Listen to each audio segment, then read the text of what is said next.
You are watching a master at work. Hey guys, Cranny Prepper right here. Today we're going to be talking about how to identify a fake tourniquet from a real tourniquet. And the reason why this is important, I'm going to go into it. So the thing about utilizing a fake tourniquet is that there's been a lot of like situations where they've been prone to when you're tightening down the windlass, and I'll make a separate video on how to do that or how to apply a tourniquet. But when you're tightening down a windlass, a lot of times these fake tourniquets, they'll fail. And when they fail, a lot of that tightening that was going on has been basically released. And if you've ever been a kid that has played around with a hose or something, what happens when you tighten down that hose line and then you build up pressure on that water? And then when you let it go, it just squirts out a lot faster, right? Same applies for when you apply a fake tourniquet on someone and then it fails. All that built up pressure of blood is going to essentially come rushing out way faster than it would have. So if anything, you're just worse off using a fake tourniquet than not having one at all. You'd be better off like using a belt at that point. But yeah, that's basically the importance of having a real tourniquet.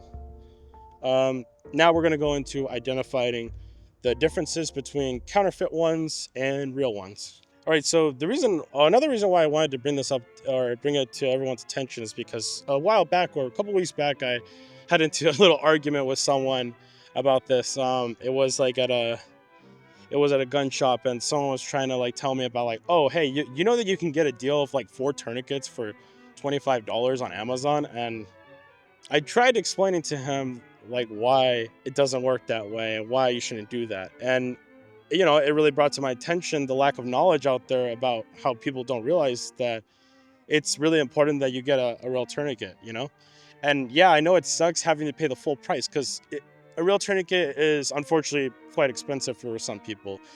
One real tourniquet is going to cost you around $25 to $30, and it may seem really tempting to get that nice deal of like, oh, like I can get 4 tourniquets for $25 though. Yeah, but then you're also going to get something that's made in China and it's just not going to do what you want it to. So we're going to just basically move into telling you the indicators on how to identify that and how to identify if you've unfortunately gotten a fake one, because lots of people out there, I'm very sure, have fake ones and they don't even realize it. And they probably paid full price for it too, which, it's better to find out about it now than find out about it later when you're trying to apply a tourniquet onto your buddy or something. And then, you end up causing him to die. Don't be a dumbass. But anyways, we'll start off by showing you guys the most obvious one. Is that on the strap right here, you're going to notice that on the real one, it's going to say cat on there, right? Cat tourniquet. On the fake one, it just doesn't even have it on there. And next indicator is moving on to the indents on the tip right here, this little red tip. On the fake one, it's going to have like a lot more of these exaggerated indents, and it's just going to look like kind of cheaply made. And then on this one, you still see indents, but it's not as obvious, But yeah. Now we're going to move on to the windlass or the spinning rod. This is basically what you use to tighten it down. And this is usually the failing point on the fake ones. But you're going to notice that on the fake one, it doesn't have like cat tourniquet written anywhere on there. And we'll show you a close-up for you guys to see better. On the fake one, it says cat tourniquets on both sides of the windlass. Very obvious things that you can catch up on. Next, we're going to go on to the back plating right here. Real one says cat tourniquet on there. Fake one, it's just smooth, doesn't say anything on there. You know what I mean? So you're noticing that the common trend is that, it has to say cat tourniquet all over it. So it's pretty much like retard proof to how to figure this out. So if you can't figure this out, then I don't know. Next, we're going to go on to the buckle. Buckle doesn't say cat tourniquet on there. And then on the real one, says cat tourniquet on there. So yeah, that's pretty much all the indicators that you need to go off of and how to identify if you have a legitimate tourniquet, And then I guess the last step would be that you just find out when you apply it on someone, or you apply it onto yourself and you realize that you don't have the real thing, and by then it's too late. So yeah, guys, I know that normally when it comes to the theme of this channel, I usually tell people, live within your means, go for the affordable option, just cheap out on certain things. But when it comes to medical gear, it's one of those things where, like, I tell people that you should just pay full price for it. You know what I mean? Because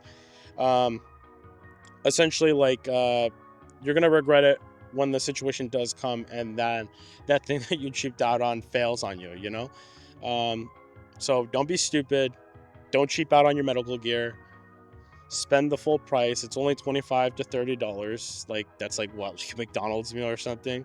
Just save your money for the month and just spend it on like good quality, up to spec medical gear. To sum it all up, it's very easy to identify a fake tourniquet from a real tourniquet.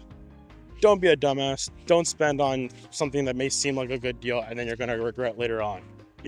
When it comes to SHTF, medical gear is the one thing you don't want to have cheaped out on. And yeah, if you like the video, like, share, and subscribe. I'm Cranny Deer Prepper. We're going to be doing a lot more videos like this. Next video is going to be about how to stage a tourniquet and then how to apply a tourniquet if you ever have to. And yeah, tread wisely, folks.